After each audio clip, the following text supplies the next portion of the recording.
Hi! ఇదేంటో తెలుసా? ఇక్కడ మేము 'దేవరా' సినిమాకెళ్ళాము. అదే ఈ థియేటరు. మేము కూడా అనుకోలేదు ఇది సినిమా థియేటరని.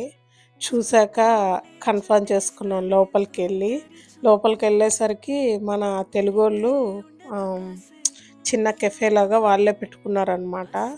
పునుగులు, చట్నీతో. తర్వాత ఇక్కడి నుంచి తలుపు తీశారని చెప్పి లోపలికొచ్చా నేను ఏంటనేసి చూద్దామనొస్తే ఇదే థియేటరు. సో, చాలా బావుంది. క్లీన్‌గా ప్లెజెంట్‌గా ఉంది చూడ్డానికి. థియేటర్‌లాగా అస్సలనిపియలేదు కానీ చాలా బావుంది చూడ్డానికి theatre. First experience in Sweden అనమాట. మేము కూడా ఫస్ట్ టైము 'దేవరా' సినిమాకొచ్చాము స్వీడన్‌లో. దట్ టూ మాకే కాదు, మా అబ్బాయి పుట్టిన తర్వాత వాడికి ఇదే ఫస్ట్ సినిమా ఎక్స్‌పీరియన్స్.